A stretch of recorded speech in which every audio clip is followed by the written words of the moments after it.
कल्पना कीजिए, आप 16,000 फीट की ऊंचाई पर खड़े हैं।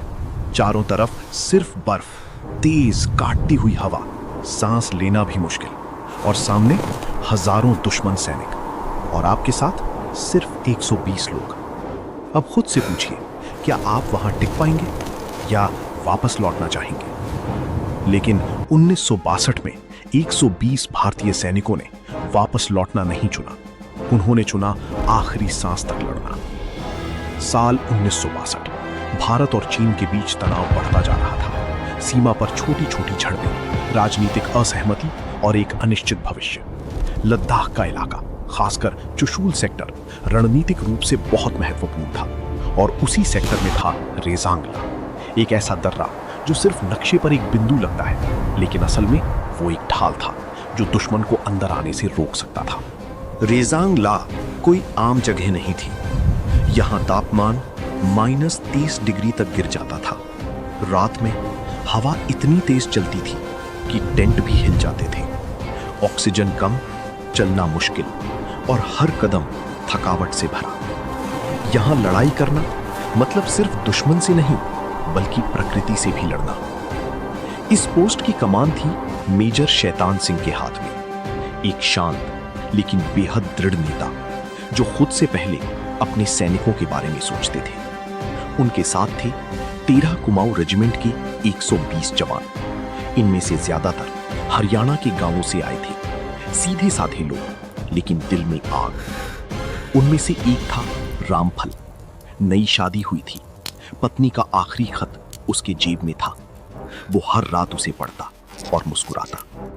फिर था हुकुम सिंह, अनुभवी, शांत, कम बोलने वाला, लेकिन जब भी बोलता एक ही बात कहता, पोस्ट नहीं छूटेगी। और नरेश, सबसे छोटा, पहली बार इतनी बड़ी लड़ाई के करीब। डरता था लेकिन छुपाता था, क्योंकि वो जानता था यहां डर दिखाना कमजोरी नहीं, जिम्मेदारी है। 18 नवंबर 1962 की रात सब कुछ असामान्य रूप से शांत था। इतना शांत कि वो डरावना लगने लगा। कुछ सैनिकों ने दूर हरकत देखी। पहले लगा शायद भ्रम है, लेकिन फिर धीरे धीरे साफ हुआ वो दुश्मन था, और वो आ रहे थे बहुत बड़ी संख्या में। सुबह होने से पहले अचानक चारों तरफ गोलियों की आवाज गूंज उठी। पहला हमला शुरू हो चुका था। चीनी सैनिक आगे बढ़ रहे थे, लेकिन भारतीय जवान तैयार थे। उन्होंने अपनी पोजीशन संभाली और फायरिंग शुरू की। पहला हमला पूरी ताकत से रोका गया। दुश्मन पीछे हट गया, लेकिन सभी जानते थे ये अंत नहीं है। कुछ समय की खामोशी और फिर दूसरा हमला। इस बार और ज्यादा सैनिक, और ज्यादा आक्रामकता। गोलियां, बम, धुआं और बर्फ के बीच एक भयानक युद्ध चल रहा था। कुछ जवान घायल हुए, लेकिन किसी ने अपनी पोजीशन नहीं छोड़ी। अब दुश्मन बहुत करीब आ चुका था, इतना करीब कि चेहरे दिखने लगे। अब लड़ाई गोलियों से आगे बढ़ चुकी थी। अब ये हाथों की लड़ाई थी। कुछ जवानों की गोलियां खत्म हो चुकी थी, लेकिन उन्होंने राइफल को हथियार बना लिया। कुछ ने पत्थर उठाए, कुछ ने आखिरी ताकत से वार किया। इसी दौरान मेजर शैतान सिंह घायल हो गए, लेकिन उन्होंने पीछे हटना मना कर दिया। वो एक बंकर से दूसरे बंकर तक जाते रहे, सैनिकों को प्रेरित करते रहे। उनकी आवाज गूंजती रही, डटे रहो, कोई पीछे नहीं हटेगा। उनका शरीर कमजोर हो रहा था, लेकिन हिम्मत पहले से ज्यादा मजबूत। अब हालत कमजोर हो चुकी थी। गोला बारूद लगभग खत्म। सैनिक थके हुए, ठंड बढ़ती जा रही थी, लेकिन लड़ाई जारी थी। अब ये जीत की नहीं, सम्मान की लड़ाई थी। हर सैनिक अपने आखिरी पल तक लड़ रहा था।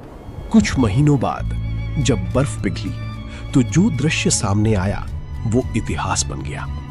114 सैनिक अपने अपने मोर्चे पर मिले।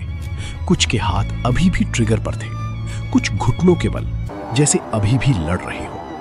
कोई पीछे नहीं हटा था, एक भी नहीं। कहा जाता है कि उस दिन इन 120 सैनिकों ने 3000 से ज्यादा दुश्मनों को रोका। अनुमान है 1300 से ज्यादा दुश्मन हताहत हुए। लेकिन असली जीत नंबर में नहीं थी। असली जीत थी उस जज्बे में जो कहता है हम हार सकते हैं, लेकिन पीछे नहीं हटेंगे। रेजांगला आज भी वही है,